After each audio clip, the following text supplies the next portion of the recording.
Hello and welcome to Off the Tracks, your number one podcast, everything related to theme parks.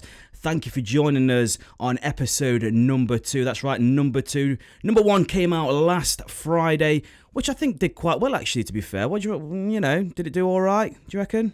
I don't know. It got a lot of views. It did get a lot of views, to be fair. So thank you so much for watching that and for supporting, obviously, this channel and theme park family. Like I said, these podcasts are going to come up every Friday. I don't know what time, but they will be up on Friday, whether it's in the evening or in the afternoon or in the morning. So Lewis, how have you been this week? All good? How's school? School has been quite stressful. We've done a lot of work. I think we're doing tests soon. So I know you're going through your mocks and stuff. To be fair, we did a few subjects last week. We obviously covered X turning into Walking Dead, and then also what else did we cover? We covered Fantasia Land. Fantasia Land, and also Alton Towers fireworks. What a shambles that was. So make sure you check out the videos on that, what we did last week. Okay, here we go. Yeah. Episode number 2. What subjects have we got today? So first of all, we're going to talk about the difference between Nemesis Inferno and Nemesis, and why I prefer Nemesis Inferno. Oh, the big question what everyone asks. What is better, Nemesis Inferno or Nemesis at Alton Towers? You get so many people saying, like, I know I can guarantee there's probably about 70 to 80% of saying that Nemesis at Alton Towers is the best one, to be fair. Now, you reckon that what, Nemesis Inferno at Thorpe Park is better than Nemesis at Alton Towers? Yeah. Wow. Obviously, the date came out later than Nemesis by... So it's newer? Yeah, it's more newer. Right. It's 9 years older. However, the speed of it is actually faster than Nemesis. Oh, okay. Didn't know that. By 5 miles per hour. So not a big difference, but still, it's a lot faster. Yeah. The G-force is also a lot bigger, so you obviously get more of a better... Oh my God, has it pulled more Gs? Yeah. Wow, did not know that. I know that Nemesis itself, it can pull, I think it's 3.2 Gs, which is quite forceful, to be fair. What's Nemesis Inferno? Nemesis Inferno is actually 4.3 Gs. 4.3 Gs? A lot. Wow. Honestly, I didn't know that. I know that Nemesis cost £10 million, and I think Nemesis Inferno cost 8 million. Around 8 million, yeah. Was it about 8 million? It was. To be fair, this is a conversation what we could have alone in this whole podcast, but we do have other subjects to cover. Personally, in my eyes, I think Nemesis, I have a soft spot for Nemesis. I used to work on Nemesis. I used to be the operator on Nemesis. Yeah. So I know everything about Nemesis itself. I like it. It's good. Do I think it's better than Nemesis Inferno?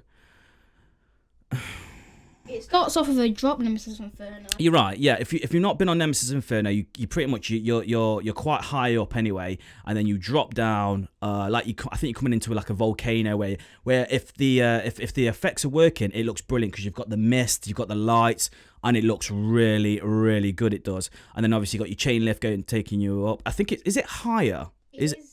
Is Nemesis? Yeah, Nemesis Inferno is higher than Nemesis. The highest drop in Nemesis is higher by 10 foot, but obviously the lifting going up is a lot higher. Right, okay.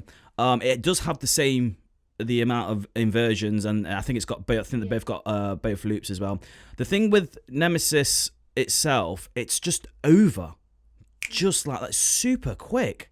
And I think that Nemesis Inferno is a lot longer of a ride. It's nothing major. I think it's something like an extra 20 seconds, which is what's 20 seconds. But overall, I truly think Nemesis is better. Just now, some people be like keyboard bashing, saying Nemesis is like, oh my gosh, it's the best. It wipes Nemesis Inferno out of the water. Some people have their own, own differences and their own opinions. Obviously, did you choose Nemesis Inferno in your top? Yeah. Did you? It wasn't just because of the ride as well. It's in the queue time. While you're waiting, because usually Nemesis Inferno doesn't have a big queue, but when it does, there's so much detail going on. There's a volcano that shoots out smoke at one point. Yeah, you're right. I must admit, visually, Nemesis at Alton Towers looks brilliant. You know, they blew out this massive hole to see this big giant alien which is covering over the station.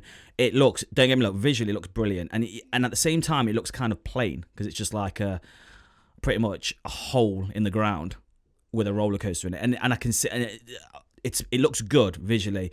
Now Nemesis Inferno, they should have really done more with the volcano side of it all. If I didn't know this, but looking at Nemesis Inferno, if they said to me, "Oh yeah, it's about a volcano," I wouldn't see that looking straight at it, because there's lots of plants, you know, and you're quite close to the plants and stuff, more than I say to the rocks when you're on Nemesis itself. But overall, I truly, well, they're both manufactured by B&M. And it has been a conversation what's been around for absolute years. What's better, Nemesis Inferno or Nemesis? I know that people, when we used to work at Nemesis, when I used to work at Alton Towers on Nemesis, we used to go to Thorpe Park and we used to ride Nemesis Inferno. And we used to have a bit of a banter with the staff, saying, you know, oh no, our ride's better. And they would say, no, our ride's better. And a bit of a banter and stuff. At the end of the day, I'm just thankful that we do have these two great coasters in England and very close to us. Overall, I do truly think though Nemesis edges it just in front of me, in front of Nemesis Inferno. Personally, everyone has their own opinion. Yeah, that's right. But like you say, it is in your top 10. It is anyway of Nemesis Inferno. Have you ever ridden Nemesis Inferno in the night time? No, I actually haven't. Well, we're gonna probably doing this probably next year when we go to I think it's Scarefest, what they have down there, Fright something it's called. I must admit, Nemesis Inferno at night time is beautiful. It's absolutely amazing. Nemesis at night time out on Towers isn't really that great. If you want my honest opinion, you haven't got much light and it's just pitch black. And I suppose that's what people want when they want a night ride. Personally, in my eyes, I want to see everything. I want to see the lights. I want to see the smoke and all this. I want to see the full effect. I want to get the full experience of it all. Now, Nemesis Inferno does push that out a lot better than Nemesis does itself. Yeah. Well, on to our next topic then. All right, okay. To be fair, let us know in the comments below. What do you think's better? Do you think Nemesis or Nemesis Inferno? Which one do you prefer? Which one do you think's the best? I'm just gonna, like I say, we're gonna give out some facts quickly before you actually make your mind up. You probably know instantly anyway. So if you want, I'll do Nemesis and you do Nemesis Inferno if you want, or your facts about it. Okay. So go on then. So the time is 1 minute and 43 seconds, so just a bit longer. It was built in April 2003 at, like my dad said, $8 million. Pounds, my friend. We're not in America, it's pounds. And the drop is slightly lower than Nemesis. Okay, the facts from Nemesis at Alton Towers is the speed is 45 miles per hour, sorry. The G-force is 3.2. The time duration time is 1 minute and 20 seconds. It did open fairly late. In fact, it had its 25th birthday this year. It did open in March 1994. Like I said, both of them were built by B&M, the manufacturer itself. However, this ride did cost £2 million extra, which came up to £10 million. It is the biggest drop with, I think it's 104 foot it is. And the length of track is 2,394 feet. Like you say, Nemesis Inferno, I think it's 2,400 and I think it's like 460 or something like that, 1,000 feet of track as well. Hence why it is a lot longer. I say a lot longer, 20 seconds. But overall, let us know. I truly think Nemesis, because it has a soft spot for me. It's my baby. But you also think Nemesis Inferno. Definitely. Okay, so what's our next topic then, my friend? Okay, our next topic is a theme park we went to about 2-3 months ago. Ferrari Land. Oh, Ferrari Land. I've got a mixed. It's alright.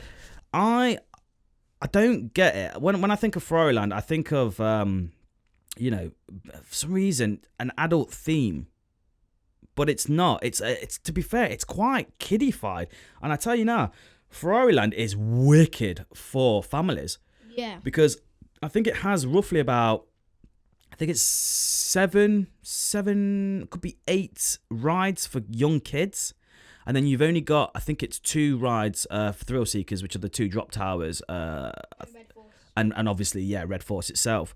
I think it's good. We spent all day there because it was absolutely packed. We must have just picked a wrong day to go to, because every vlog I've seen or anyone who I've spoke to who's been, it says, oh, it's been quiet. They did it in about 3 hours. We even had to get fast passes to get onto Red Force because it was that busy, and we started to like run out of time. Overall though, Red Force, any good? If you actually watch my top 10, it is my number 1 coaster. Oh mate, I'm telling you now, I love Red Force. Now, some people said, like, I remember, I can't remember who said it now. One of my friends, he says, you know, you picked it in your top 10. It's just stealth, just higher. But you don't understand when you're there. When you're in front row as well, it's just... Yeah, when you're there and you see the size of it and you just think, oh my gosh, this is absolutely ridiculously tall. It's got 0 theming. But I think it's the pumping you. To be fair, I remember getting off the plane when we got to in Salo, and we got in the coach heading towards Portaventura Hotel itself, and then I remember seeing it in the distance. You can see this thing for miles. It is that big. I think how tall is it? Is it 344 foot, I think. 344 foot. I know that I messed up by saying it was like 400 feet in the vlog, but it looked like 400 feet when I saw it, that's for sure.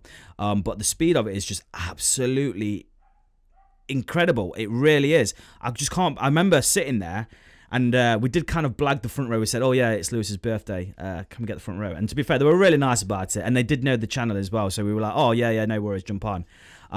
But then they gave us these goggles, and we were like, goggles? Why is no one else going? And I'm assuming because you're getting all the flies because of the speed of it, or I absolutely love Red Force.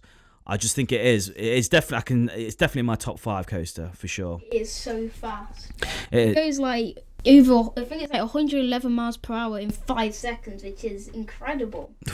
You see that? It's just ridiculous. I know that we did, like I said, we did Alton Towers. When we went to Alton Towers for the fireworks, and we did Rita, and we both said like, "Is that it? That's not quick at all." And to be fair, it's gonna be weird when we go to Thorpe Park next season and go on stealth and go, all right, that's not high at all.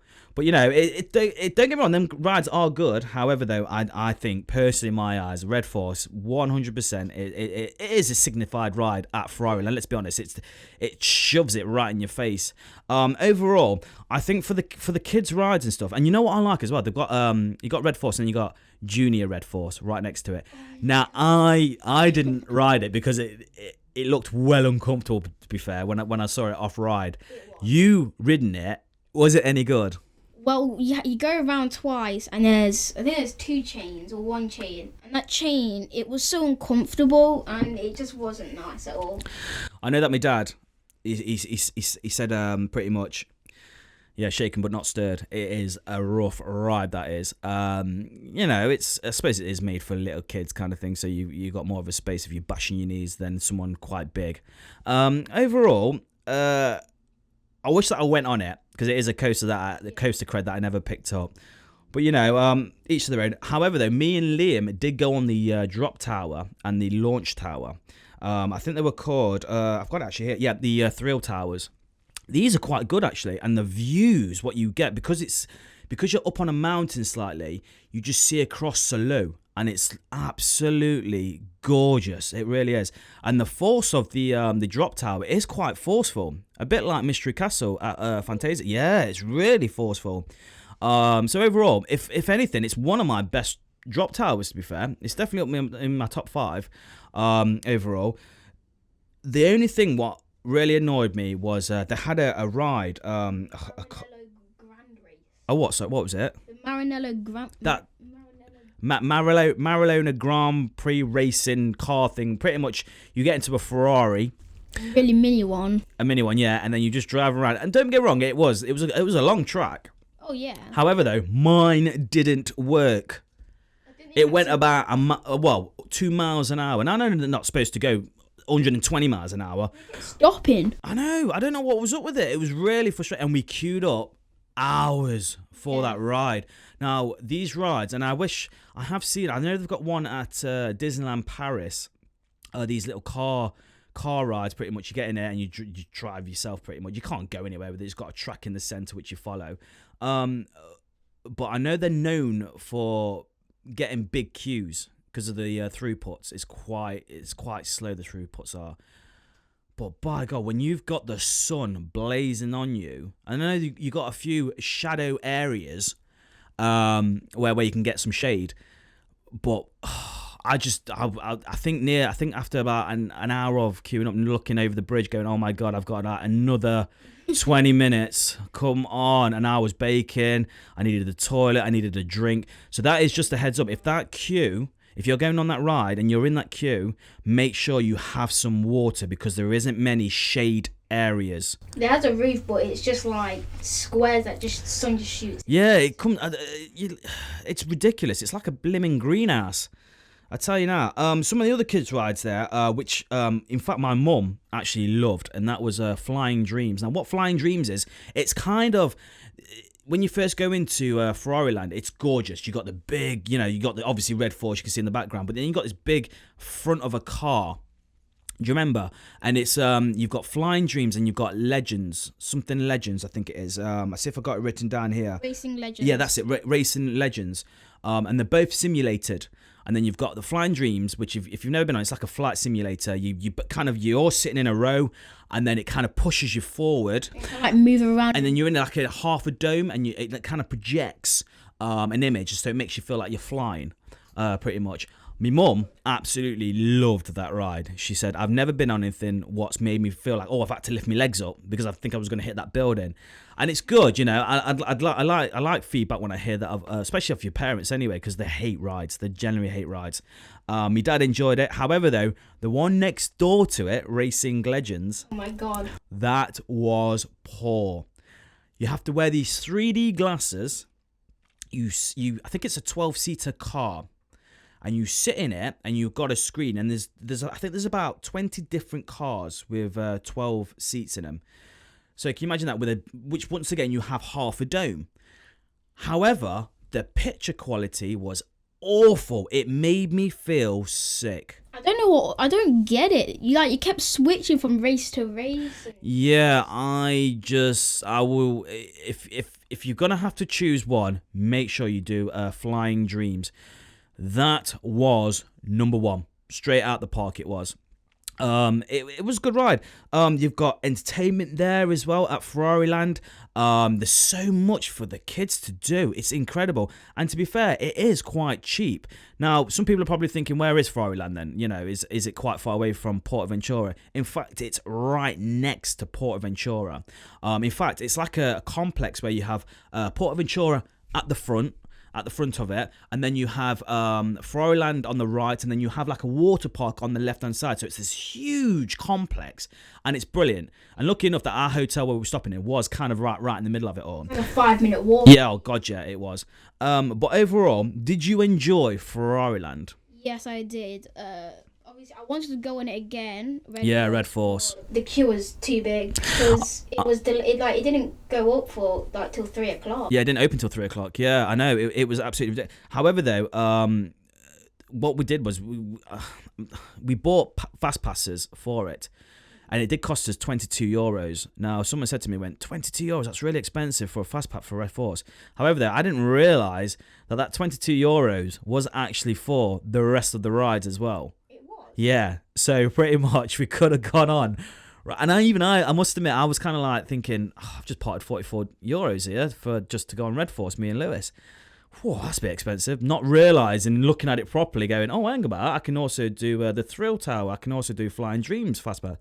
So yeah, if you are going to get a Fastpass, it is €22. And they don't tell you that. That's the best bit. They don't tell you can get all these ones. It says Red Force, €22. So you think to yourself, okay, that's just for Red Force, not knowing it does the rest of them as well. So just give you a heads up, if you are going to get fast passes, make sure, it does cover all the rides itself.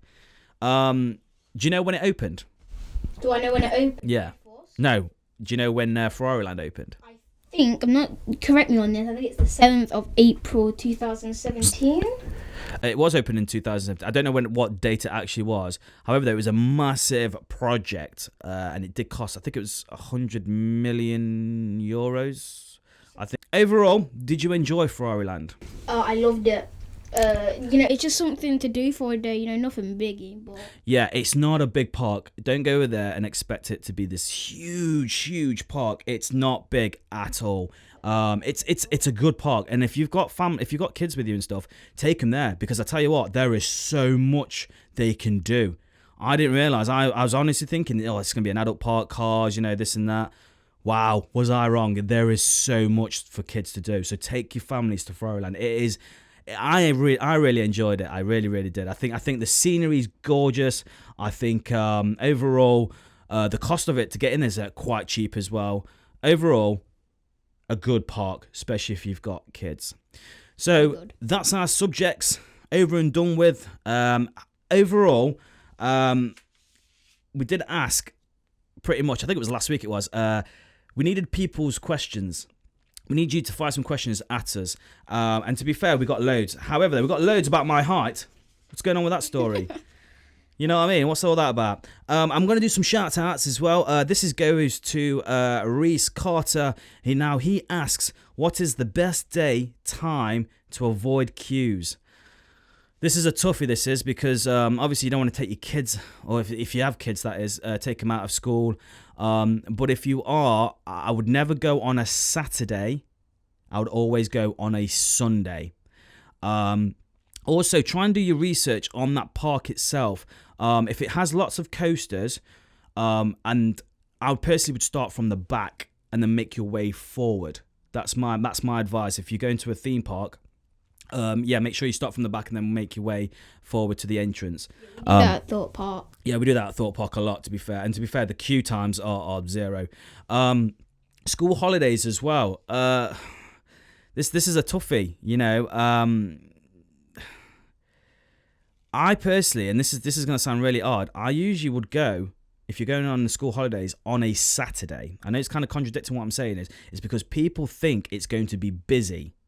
So if you are going to go on a Saturday, make sure you do it in the holidays, and if it isn't the holidays, make sure you go on the Sunday.